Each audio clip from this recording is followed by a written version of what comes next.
Right, so my name is Jack Potter. I'm a sort of partner and director at a company called Wild Capital, and my sort of history is, I guess, sort of NGO, charity. I worked at Natural England for a while.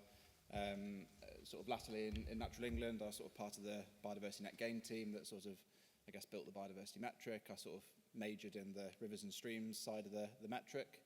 And also had quite a lot of dealings with sort of nutrient neutrality and developing sort of strategic strategies for habitat regulations related mitigation. And now I work as my former colleagues call the dark side, which is the private sector, sort of trying to deliver this all in practice and seeing what that looks like and trying to make the most from it. So I'm just going to talk a little bit about Wild Capital, who we are and what we do. I'll explain a bit about Wild Cobham, where it is, why it's a good location for nature, and a bit about the habitats, what we're actually doing there, what's the baseline, what's the proposed, maybe a few challenges that we've faced along the way, and then I guess importantly, how do we actually monetize these units that we're creating that funds the nature recovery that we're delivering. So Wild Capital is a specialist mitigation provider. So Biodiversity Net Gain, as seems to be the main topic of this event, is our sort of core offering. So we operate across the country, and we've got habitat banks from all the way in the north, sort of the Tees catchment area, all the way down to the south coast. But importantly for here, we've got one in Cobham, or just outside of Cobham in Elmbridge. We also do nutrient neutrality, which some of you may well be familiar with, not relevant to Surrey, fortunate for you. And we also do specialist mitigation. Apologies for the flamingo. I know we don't have flamingos here. I am an ecologist, but that was the closest I could find to a wader on PowerPoint. So so we do specialist mitigation. Effectively, we're quite an agile business, so we mainly focus on development. So if development has an impact on nature that requires an offset, which requires land to deliver a nature outcome, then we will basically do it, subject to it being sort of for the right scale. So just for example, we're doing a Brent Goose reserve for the Home Office for a strategic project. So that's Wild Capital in a nutshell. So our sort of core offerings, which I think sort of defines us and separates us from the rest of the market, is we deliver nature forever. So that's actually one of the main reasons that I actually set up Wild Capital, or co-founded Wild Capital.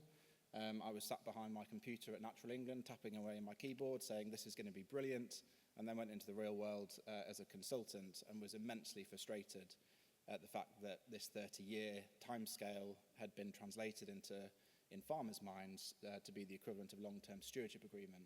And to my mind, that's not recovering nature, that's a sticking plaster. It's not good enough. Nature is being impacted for perpetuity by developments, and the nature that is being developed as a result of that should also be forever.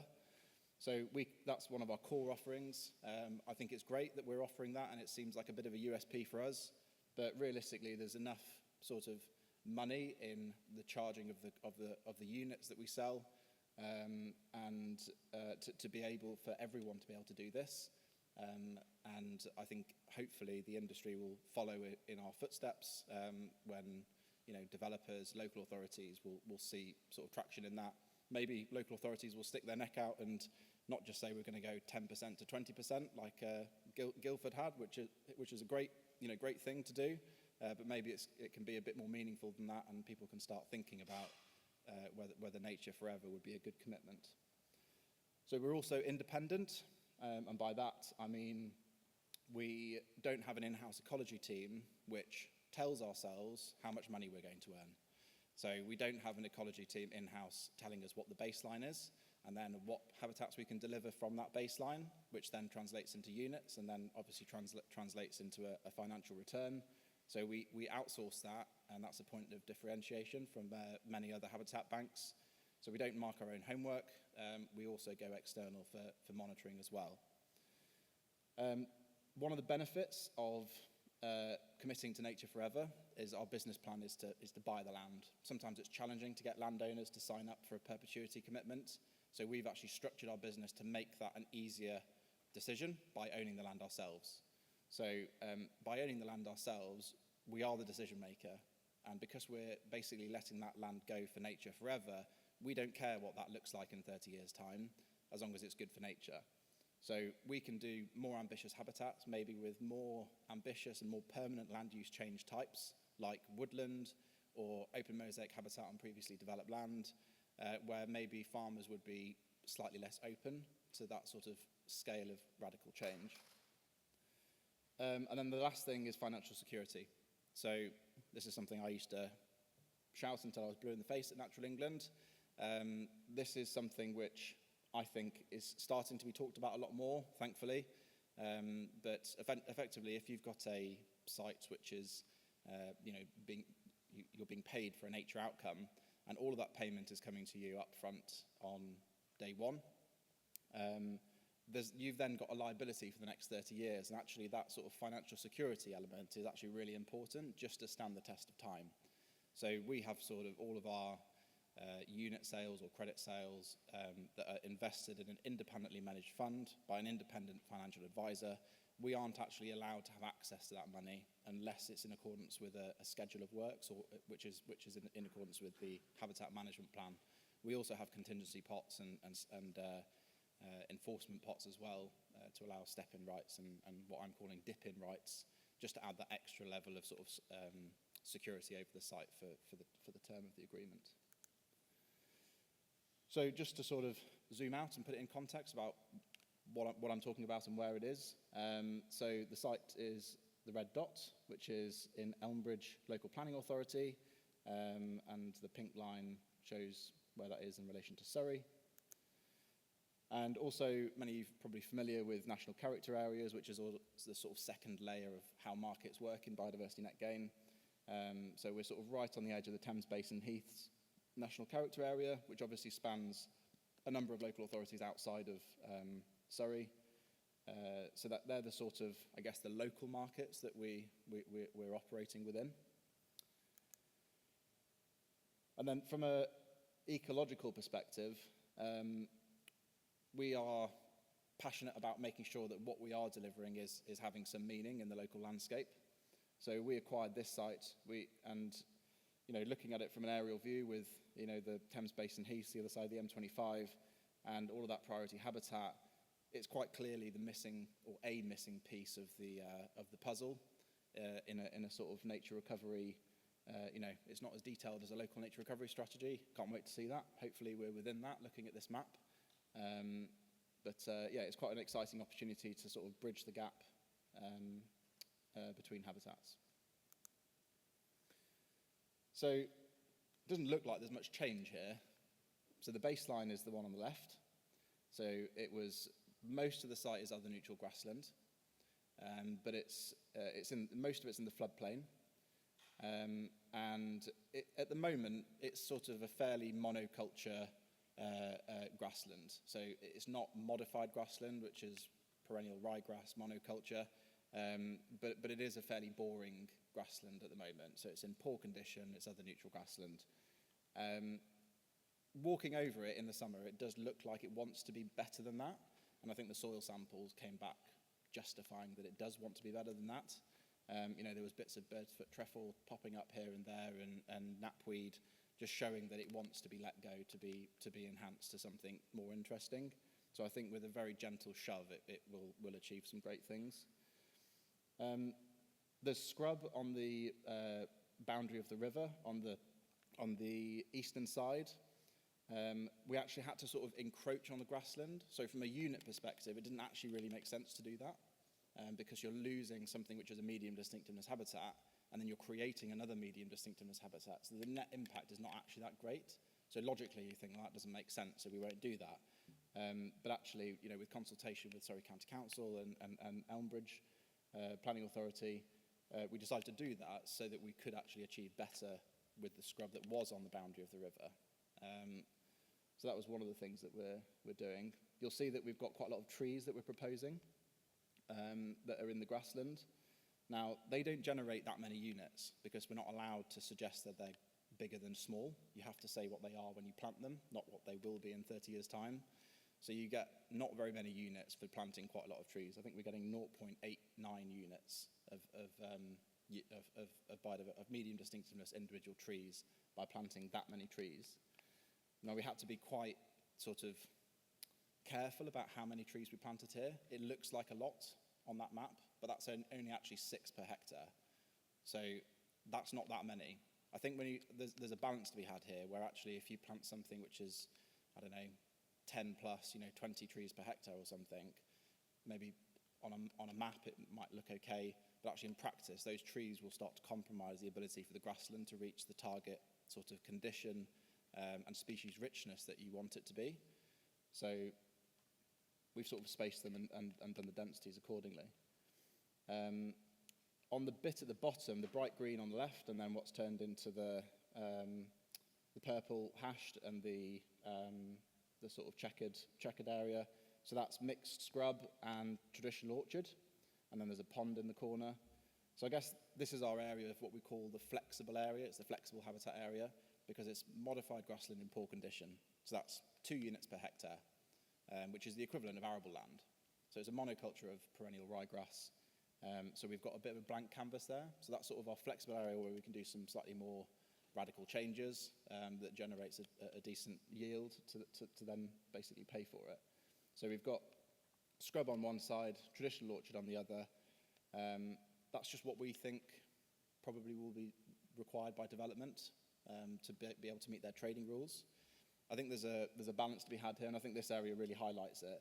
So the grassland, I think most ecologists will probably say, yeah, that makes sense. It's already, looking like it could be good grassland. You're enhancing it. It's in a flood zone. That's a sensible decision. I think when you've got these flexible areas where you can sort of do whatever you want, obviously it needs to be achievable within that landscape. So it needs to be appropriate, and the geology and the hydrology and everything makes sense for it. But the other side of this is that the only reason why this is being done is because developers need it. So they are paying for this. So if you can't satisfy their needs, you won't have a product to sell them, and therefore it won't be delivered. So I think there's a really important point that I think maybe ecologists and local authorities that are looking at maybe proposing these sorts of plans, thinking about the other side of this equation, the developers, the client at the end of the day, is really important. And at the end of the day, what we're proposing here is going to be a chaotic mess of nature, which is brilliant. You're going to have lots of different habitats all connecting with each other, lots of different niches, and all those ecotones all mixing together is going to be fantastic. Rivers and streams, so we do actually get river units from this. Many of our other sites don't yield river units. It's quite a complex system, and it's absolutely riddled with risk. And there's different ways you can mitigate that risk with rivers and streams. So for us, in our legal agreements, which Paul will talk about after me, we've sort of gone for a prescription approach. So we are committing to the prescriptions which yield a higher condition for the river. So that's what we're committing to. We're committing to actions, whereas some legal agreements might commit to the outcome that you're getting a condition, for example, of a river and stream. But for various reasons, there's a lot of risk associated with particularly linear habitats when you don't actually control both sides of the bank. So you don't have control of the other landowner, the other side, which would influence the condition in the future. So 1 + 1 = 10. This is just, we want to make these to be worth more than the sum of their parts. There's already species on there which are interesting and that we want to try and enhance for. So we're lucky enough to have a pair of barn owls that quite often course over the land. Hopefully this will enhance that for them, potentially even, facilitate them to have a smaller territory and maybe create another territory the other side of the site by having an enriched habitat.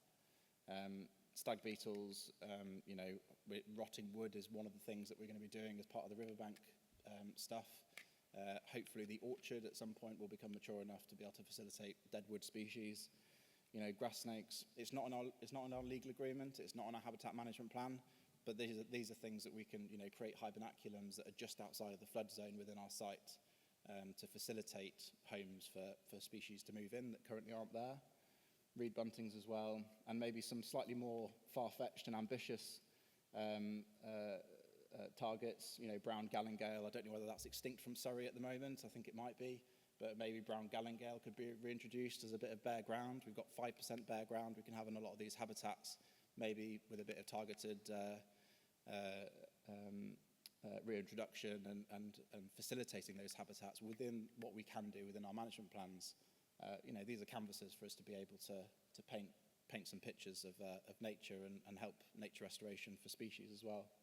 And then striped mayfly, I think there's a site just upstream of here, which I believe, there might be experts in this room, is one of the only sites in the country. And the habitats we're potentially creating could be absolutely optimum for that. So we could facilitate that as well. So just in terms of products, just very briefly, so speculative, that's just what you're probably all familiar with. You create a habitat bank in an area where you think it's going to be a useful location for development, where you're going to have a lot of demand. Build this and they will come. So developers come and just buy them off the shelf from you. So I guess that's what this is, the Wild Cobham site. And then there's a supply agreement. So if someone's got a very niche habitat, so like I said earlier, open mosaic habitat on previously developed land, we're probably not going to speculatively create that. Or if it was, heathland or lowland acid grassland or something that yields very low on the metric, developer would then come to us and they would order it. We would then go and source a piece of land which is ideal with the geology, hydrology, whatever's required for that particular habitat, and we would build it for them. And then the third product is an option. So that's where developers will basically pay for the sort of the right to a price and availability within a certain time frame. So that's not, they wouldn't be reserving from a site. They wouldn't take units off the shelf from our site at Cobham, for example, but they would reserve the right to within certain geography. And then they will call that option and say, right, we want to exercise that now. We will either allocate them from one of our existing sites, or we will actually build something specific to that need. So those are sort of three products that we often offer in terms of contracts. But it's just a few sections of our clients that we're working with at the moment. Some of those are build to orders, some of them are option contracts, and it really does depend on the development itself, the developer, and what their business model is as to what fits in. But all these different contract types are really important to make sure that we're slotting in to facilitate the cash flow within their development programs, to make it an easy decision to work with us. That's it, and I'll pass on to Paul, who's been instrumental in facilitating us to be able to have a legal agreement to secure this site, register it on the register, and actually sell them. Sorry, that's a bit longer than I thought. Okay, thank you. Good afternoon, everyone. So, as Jack says, I'm Paul Falconer, so I'm a planner, so very much not an ecologist. And I'm going to talk about the Cobham Habitat Bank and habitat banks in general from a local planning authority perspective. So I'll cover a bit about what was involved in getting the legal agreement to secure the Habitat Bank, the monitoring process and enforcement, then a bit about the practicalities of anyone submitting a planning application, how they secure biodiversity net gain through this route. So as Jack said, in terms of the Chatley Farm location, it's only a kilometre from Victoria's Cock Road Bridge from this morning, so it's very kind of closely related to that.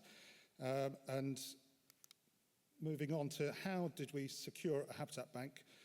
So the basics of it is that it needs to secure the creation and maintenance of habitat for a minimum of 30 years. So as Jack said, the commitment that they've kind of made as Wild Capital is forever, but the legal agreement can't actually go beyond requiring it for 30 years. It needs to be recorded in the Biodiversity Gain site register, which Natural England operates. And we use the Section 106 agreement process rather than the Conservation Covenant, because that is a whole range of different responsibilities and eligibility criteria under DEFRA. And importantly, trying to make things easier, we didn't consider that this required any change of use or any engineering work, so we didn't consider this required any planning permission to actually create the habitat bank. So what's in the Section 106 agreement? Well, basically it's massive. It runs to 140 pages. So Victoria from this morning from Moore Barlow will no doubt be involved in these kinds of agreements. And so just a very basic list of what is involved: landowner covenants, The council covenants, it included a metric with a baseline and how many proposed units there might be, and then kind of habitat management and monitoring plan, a plan showing where the habitat improvements take place and what the enhancements would consist of. And we definitely, as Elmbridge doesn't have any ecologists, we definitely couldn't have done this without the help from Anne Bailey at County to advise us through the process. So for any councils out there, it's not a quick process. It took a lot of meetings to try and come up with this. So moving on to the monitoring side of things. So it seems simple that you just agree a whole range of kind of monitoring at certain periods. So we agreed at years 1, 2, 5, and then every 5 years. But it quickly became evident that we're talking about phasing, because people aren't going to buy credits all in on day one, and then you deliver a habitat bank. So if you phased a habitat bank in actually being implemented, we thought, well, if you're going to have like phase 1 and phase 2 and loads of phases, you'd end up with 8 monitoring phases of each phase, and which would just be an administrative nightmare. So we quickly agreed that the monitoring of year 1 would only start after all the enhancements were done, which basically means you're really talking about more than 30 years in terms of kind of the overall kind of procedure. And again, as Elmbridge don't have any in-house ecologists, we agreed with Surrey County Council to take on and cost up the monitoring for those periods. So the section 106 sets out how the council will be informed and how they're allocated. So the top is what was in the legal agreement about how they should report, Wild Capital report to us about how the units are allocated. And then at the bottom, this is one of the first kind of ones that we're getting a response. So every time Wild Capital sell credits to a developer, the council is informed. So we've got a record of that. So in terms of enforcement, who does the enforcement? If habitat banks aren't progressing as planned, it relies on the habitat management and monitoring plan in the section 106 for the habitat bank to enforce it. A local planning authority granting planning permission that says, I'm going to buy credits from a habitat bank, that council can't enforce the habitat bank. It has to come to which the authority is that agreed the habitat bank. So it's a nuance that is just for kind of particularly for councils to be aware of. And basically councils can ensure a habitat bank is registered. They can check it against the Natural England's site register allocation reference. So a few lessons. We were the first habitat bank in Surrey, so there were very few examples to follow from. But we did look at the Planning Advisory Service website that was talked about this morning by Rebecca. Do allow lots of time for meetings to agree terms, and legal input and ecological input is important. As I said, the key thing is about the monitoring periods. Try to make life a bit easier for yourself. 8 monitoring periods over a period of 30 years is still going to be a challenge. Like say, whether I'll be here in 30 years, I definitely won't be working for Elmbridge. I won't be working for Elmbridge in 2 years' time under LGR. So things will change. 30 years is a long time. And with a private habitat bank, the gain is in the borough, but that means those credits may be sold outside of the borough. So there may be developers in adjoining boroughs. When we first were looking at developers trying to achieve biodiversity kind of net gain or just no net loss, they were saying, oh, well, I've got some credits from the Environment Bank. They're going to do some work in Scunthorpe. So it's not very local, but at least this means that we're getting some biodiversity net gain in the borough. Identifying ecologists early on, being about flexible. So as Jack said, there's certain areas that could deliver different types of habitat depending on supply and demand. And another benefit is with grey belt and changes to green belt, identifying habitat banks is one of the benefits is that means that's probably not going to be developed for at least 30 years. So that's another kind of benefit of the habitat bank process. So very briefly, because the planning application process, and not to bore you to death, is complicated enough. So when an application's submitted, as part of the habitat bank, this is one of the easiest ways to secure biodiversity net gain.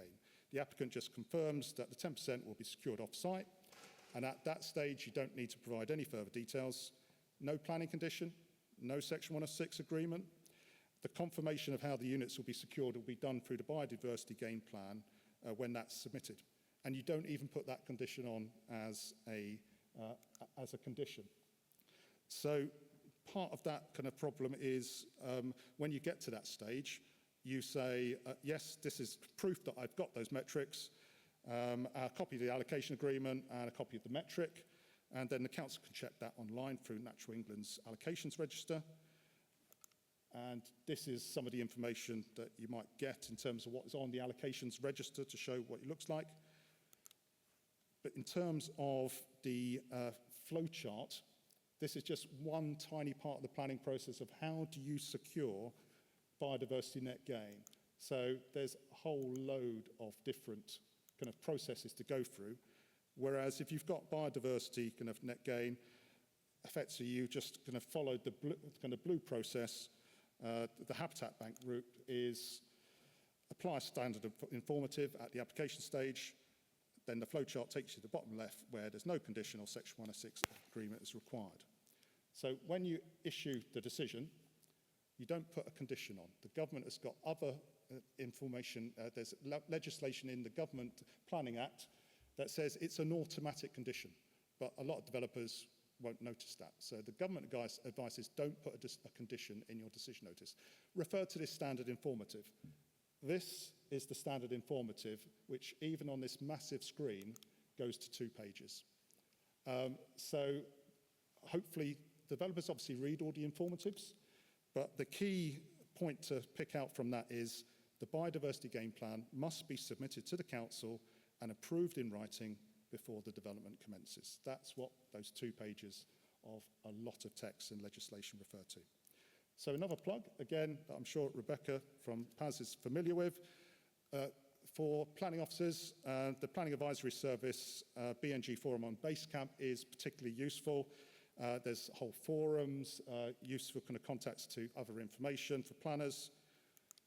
So in summary, the government's objective of achieving biodiversity net gain will only work if the products can offer the basic demand and supply economic model. Few sites will be big enough to achieve genuine habitat improvements on site. So it's interesting, Adam's saying about 95% being on site. My experience, it's close to 0. There's so few developers that are coming to us say, oh yeah, we can provide it on site. The mitigation hierarchy is working, avoid first. But from my experience, the developers avoid is saying, oh, we apply for an exemption because it's self-build, it's de minimis, or it's custom build. So a lot of developers, particularly small sites, are avoiding it by saying that they fall under the exemption. So whether that will change in government legislation in time, I don't know, but we're finding a lot of developers aren't even kind of qualifying for biodiversity net gain. And then Habitat Banks is a good way of enabling developers to meet their 10% requirement by paying someone else to meet their obligations without the hassle of a site-specific planning condition. So the key message is that Habitat Banks make biodiversity net gain much simpler for developers, but also for planners. Okay, thank you very much.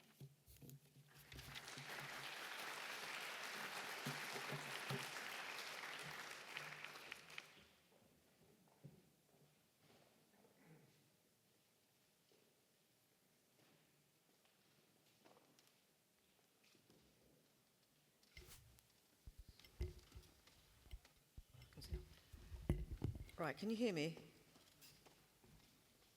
Good.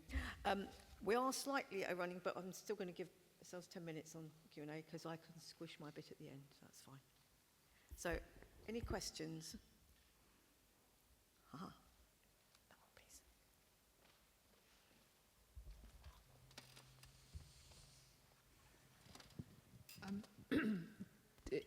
Do you get any points under the biodiversity net gain if you allow some sort of public access to the land bank, say at Cobham?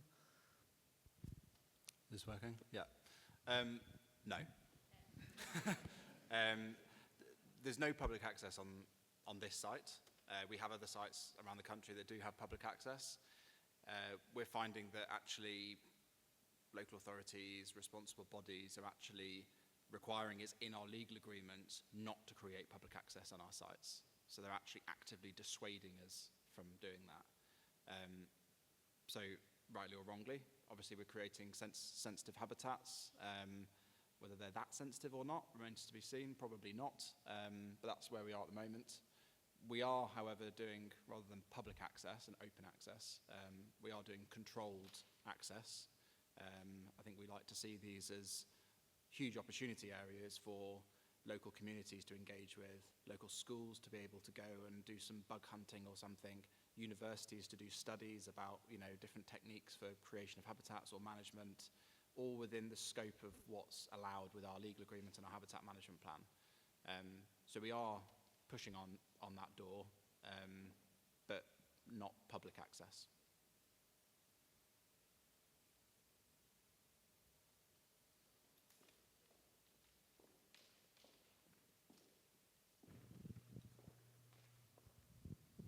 Hello, Paul.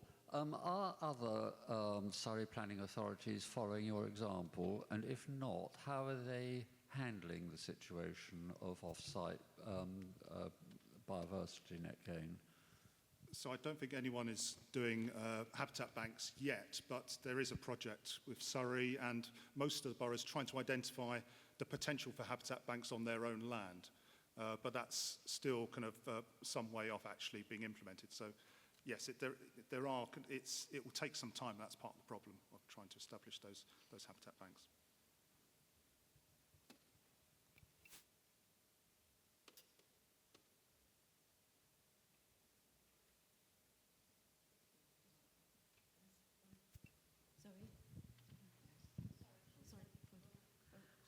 Sorry, just Bronwyn from Surrey Heath Borough Council.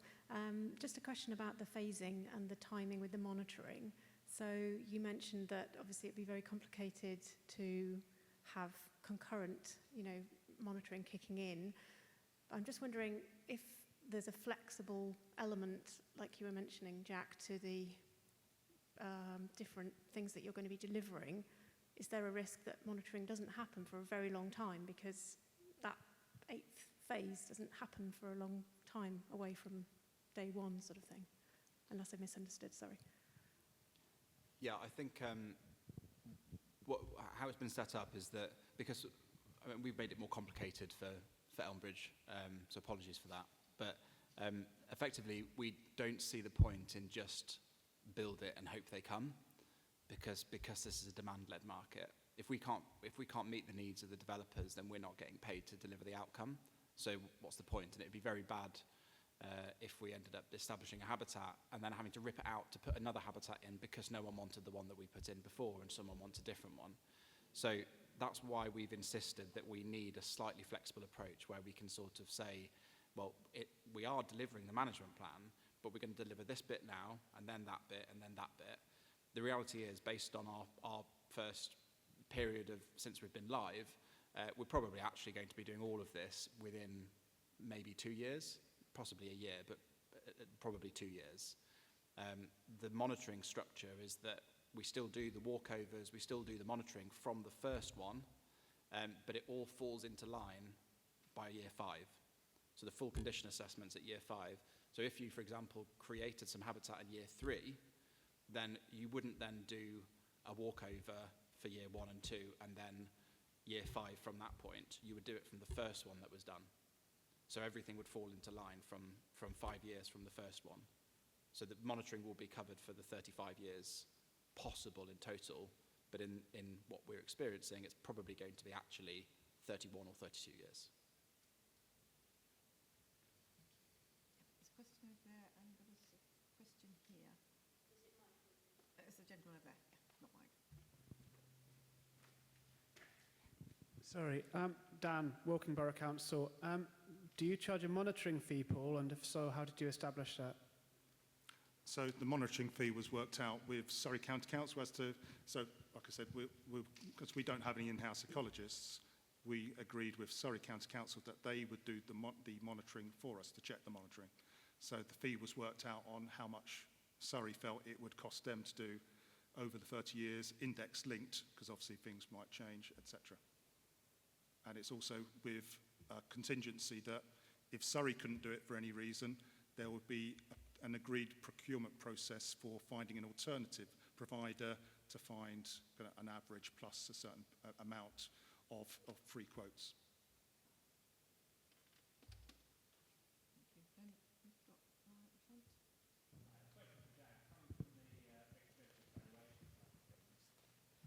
Thank you. So coming from the VIX Red Book valuation side of things, how are you seeing the price per acre compared to, say, agricultural land for a habitat bank?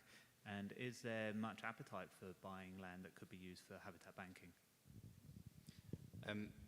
Well, we buy land, so there is for us.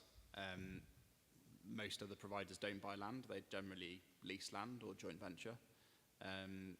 But we tend to find that we have a conversation with a landowner to buy some land, and it's all very reasonable conversations, and then they might employ an agent who then sees natural capital and BNG and then triples the cost of the land and says, well, there's natural capital value here. But I think what agents tend to not realise is that actually, you know, you might be operating in an area where there's lots of agricultural land, and that they're not special. You know, they may well have a site in a site that's good for nature, but there'll be lots of sites that are good for nature within the geographic area. So yes, we do pay a premium on land, but I think at the moment, agents' view of what that premium should be kills deals, and we don't do them. But a small premium to incentivise the landowner, so they intuitively feel like they're getting good value for money, we do. And is there a minimum size that you would consider to be a viable habitat bank? So I've had a few people approach me to say, I've got here's 5 square metres of little patchwork land behind someone's house that my great-aunt's niece has just given to me. Obviously, it's a little bit difficult to effectively tell them from a development point of view. It's absolutely no benefit whatsoever, but just trying to find uses for the land rather than just leave it to go to rack and ruin, for want of a better word.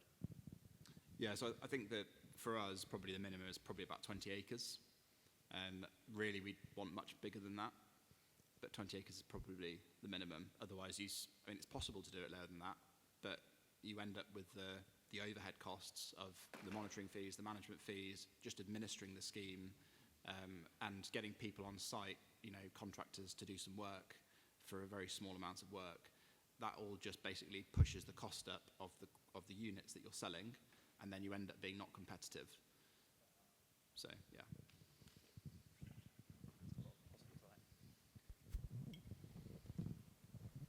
Okay, I'm just going to take one more, if I can, because otherwise we'll run out of time. Sorry. Okay. They've decided themselves. Is it mine then? Oh, right. I was interested to hear, Paul, you saying that people are claiming exemptions, planning application. Is there any suggestion that sites are being divided to be exempt? I mean, I have heard also that since Net Gain has been introduced that there has been a drop-off in major applications anyway. Well, we're definitely seeing a lot of potentially very major applications coming forward, and they're probably more the ones that say they may have, particularly in the Greenbelt, where they may have capacity to do it on site, but that will take some time to come through the system. Most of the small sites we're seeing, and across kind of colleagues across other Surrey boroughs, are saying, yes, a lot of people are saying they're custom build or self-build. It's quite difficult to prove that they're not. So I think the other, I wouldn't say trick, but something that is within the legislation is that a site, it's what you draw your red line around as to what the site area threshold is. So suddenly, something that was just going to be part of the garden, if all the built developments at the front, if someone's got a particularly large site and garden, so Elmbridge has got some very large properties, it's the least affordable borough outside London. Site area, suddenly we've got all these gardens that suddenly, it's not part of the development site. So it comes under the 0.5 threshold, hectare, and so it avoids that way. So I think it's only natural that development industry will try to minimise costs. It's acceptable within the legislation. As to how you police that, it's trying to prove that it's not self-build or custom build.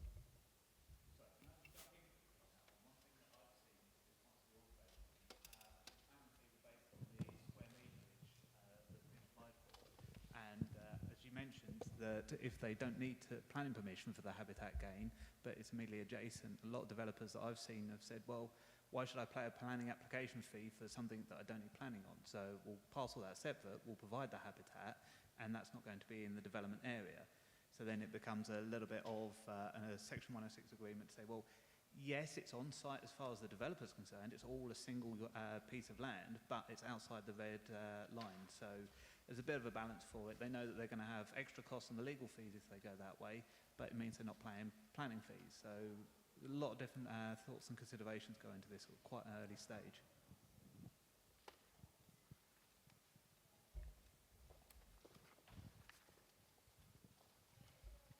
Thank you, and thank you very much, both of you.